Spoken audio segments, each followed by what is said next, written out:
Intangiriro igice cya 23. Urupfu n'ihambwa bya Sara. Sara yamaze imyaka 127 agwa i Kiriyati Aruba, ariyo Heburoni mu gihugu cya Kanani. Aburahamu aramuririra araboroga. Hanyuma arahaguruka, umurambo w'umugore we usigaraho, ajya kuvugana n'Abaheti. Arababwira ati, dore ndi umushyitsi n'umwimukira iwanyu, nimungurishe aho nshyingura umurambo w'umugore wanjye. Abaheti basubiza Aburahamu bati, umva nyakubahwa, Imana yakugize igikomangoma muri twe, none wihitiremo mu mva twateguye iyo ushaka, ushyinguremo umurambo w'umugore wawe.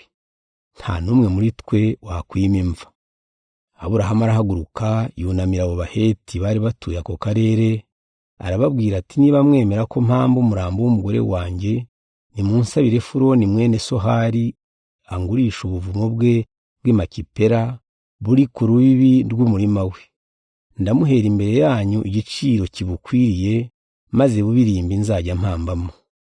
Efuroni w'umuheti yari yicaranye na bene wabo ku irembo rya Heburoni. Nuko asubiza Aburahamu mu ruhame ati, umva nyakubahwa, ubwo buvumo ndabuguhaye, ndetse n'umurima burimo mbiguhereye imbere ya bene wacu. Genda ushyingure umurambo w'umugore wawe. Aburahamu arongera yunamira abo Baheti, abwira Efuroni imbere yabo ati, ndakwinginze nanjye unyumve, reka nkwishyure igiciro cy'uwo murima, maze mpishyingure umurambo w'umugore wanjye. Efuroni aramusubiza ati, umva nyakubahwa, umurima w'ibikoroto 400 by'ifeza ntiwaduteranya. Genda ushyingure umurambo w'umugore wawe. Aburahamu abyumvise abari imbere y'Abaheti ibikoroto 400 Efuroni yari yavuze. Byari ibikoroto by'ifeza byakoreshwaga mu bucuruzi. Nuko umurima wa Efuroni wari i Makipela hafi y'Mamure, n'ubuvumo burimo n'ibiti byose byari biwuzitiye bigurishwa Aburahamu bibibye.